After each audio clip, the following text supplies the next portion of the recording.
The train rumbles down the tracks, packed with people trying to get home after a long day. The air is thick with the sound of chatter, the hum of the train, and the shuffle of feet. Everyone is on edge. There's barely enough room to breathe, let alone sit. At one of the seats, an elderly man, probably in his 70s, sits quietly, his eyes closed as he rests his tired body. His face is gentle, but age has brought its weight, making him look frail yet peaceful. He doesn't mind the crowd. He's seen it all before. Nearby, a young man in his mid-20s stands, shifting impatiently. His eyes dart around, scanning the train for an empty seat.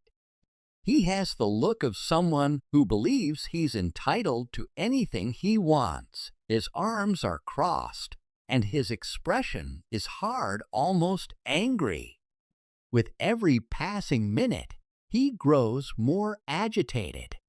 He spots the elderly man sitting peacefully in his seat. A flash of irritation crosses his face.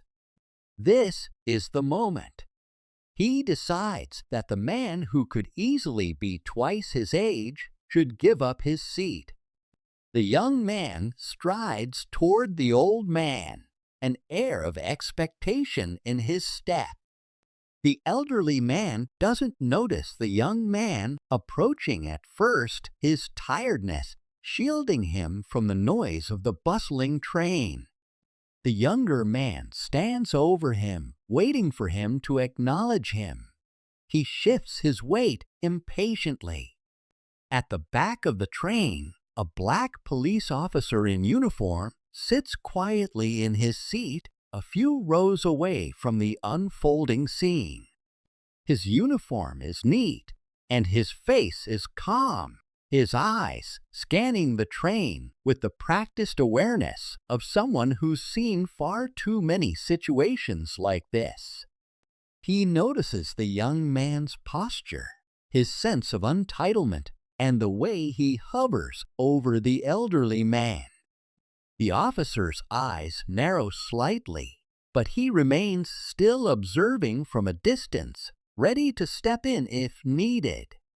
The doors of the train slide open, and the young man steps inside. His eyes immediately scan the car for a seat. The train is packed, but he's determined. As he shoves his way through the crowd, his gaze locks onto the elderly man sitting quietly in his seat. He pauses for a moment, assessing the situation. The old man looks comfortable, eyes closed, unaware of the young man's growing impatience. Without thinking twice, the young man pushes forward. His steps are heavy, almost as if to signal his entitlement. Standing over the elderly man, he huffs loudly. "Hey, you're gonna have to get up," the young man says, his voice laced with frustration. There's no courtesy in his tone, just a demand. The elderly man, barely opening his eyes, responds with a soft voice. "I've been on my feet all day. I'm very tired. This is the only seat I've been able to find." The young man's eyebrows knit together. He's not used to being spoken to like this. "I don't care how tired you are. I need that seat." He snaps, his frustration bubbling over. His hands are now planted firmly on his hips, and his stance is one of authority. The elderly man, calm as ever, simply shakes his head. "I understand you're in a hurry, young man, but I am old and my body can't take much more standing. Please, I need this seat." But the young man's face hardens, his voice rising with each word. "This is ridiculous. You've been sitting there for too long. Get up. I'm not asking." His voice echoes slightly through the car, making a few heads turn. His words cut through the crowd, and the atmosphere shifts. The elderly man doesn't react with anger. He just looks up at the young man, his expression unchanged. Yet there's a palpable tension in the air. Now everyone is watching, waiting for the next move. The young man stands firm, clearly unwilling to back down. From the back of the train, the officer watches the scene unfold. He's used to seeing all kinds of situations, but something about this one catches his attention. The young man's behavior is escalating, and the calm of the elderly man contrasts sharply with the tension growing in the air. The officer leans back in his seat, observing carefully. He notices the young man's stance, aggressive, demanding, and the way the elderly man remains seated, unfazed, but clearly growing weary of the encounter. The voices are rising now, and the officer can feel the atmosphere shift. It's not just a disagreement anymore. It's turning into a public disturbance. Without hesitation, the officer stands up his boots, tapping lightly on the floor as he makes his way through the crowded car. His steps are measured, his posture calm, but there's a quiet authority in the way he moves. People instinctively shift to make room as he approaches the scene. As he nears, he speaks in a calm but firm voice, addressing the young man. "Excuse me, son," the officer says, his tone steady. The young man doesn't immediately notice, still too focused on the elderly man, but the voice is firm enough to snap him out of his frustration. The officer continues, "What's going on here? I've been watching, and your behavior towards this elderly gentleman is completely unacceptable." The young man turns to face the officer, startled by the sudden intervention. "What? He's just sitting there. I need that seat." He snaps, his anger still bubbling beneath the surface. The officer's gaze is unwavering. "You're mistaken if you think this is how you handle things in public. This is a violation of public conduct, son. You can't treat people like this, especially not elders."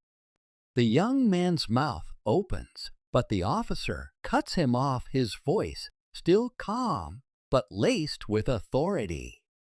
"You see, people like this man, they've lived long enough to earn respect. They've walked the path, worked hard, and fought battles you don't even know about. You have no right to demand anything from him." The officer pauses for a moment, letting the words sink in. He's not just talking about a seat. He's talking about basic human decency, about respect. The young man's expression falters for a moment, as if something in the officer's words is starting to break through the fog of his own frustration. With the crowd still watching, the officer adds, "Respect is something we give, not something we take. It's not just about holding a seat. It's about recognizing people for who they are and where they've been." The young man stands frozen, his eyes locked on the officer. For a moment, he says nothing, the words hitting him like a sudden wave. His posture shifts, his shoulders slowly relax as the anger that once clouded his judgment begins to fade.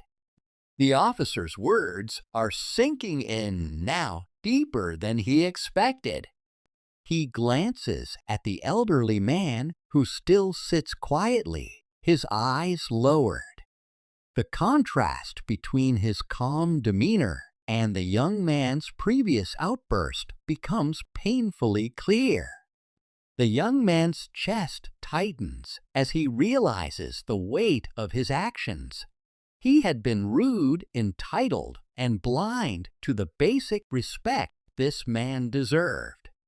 Without thinking, he takes a small step forward, his voice softer than before. "I'm sorry," he says, his words sincere but shaky. The elderly man looks up at him, meeting his eyes.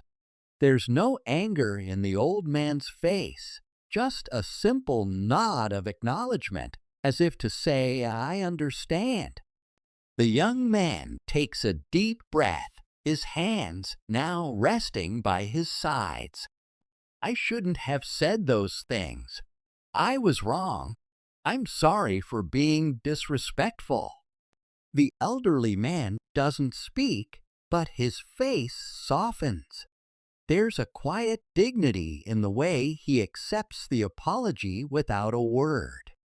The young man turns back to the officer, his expression now filled with a mix of gratitude and embarrassment. The officer, seeing the shift in the young man's demeanor, offers a final word of advice. "I'm glad you're listening," he says, his voice still calm but firm. "But remember, this is just the beginning. You need to reflect on your behavior, not just today, but every day. Treat others with kindness and respect. It costs nothing, but means everything."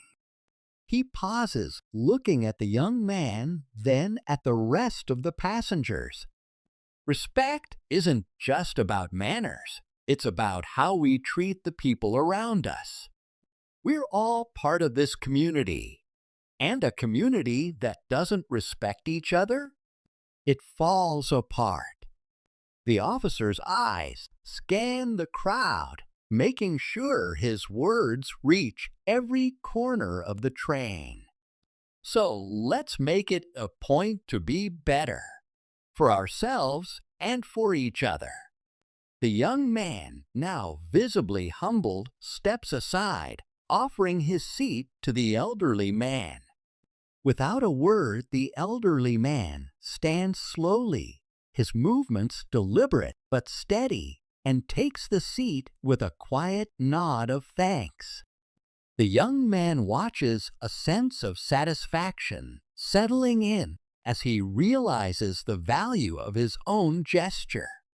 The train continues its journey, the hum of the wheels on the tracks blending with the soft murmur of the other passengers.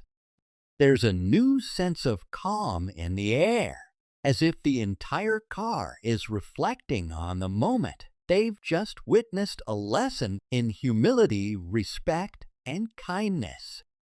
In a world where we're often in a rush, it's easy to forget the importance of treating others with respect. Every person you meet has their own story, their own struggles. A little kindness goes a long way. If you enjoyed this story, don't forget to like, share, and subscribe to our channel. Stay tuned for more life lessons that inspire change.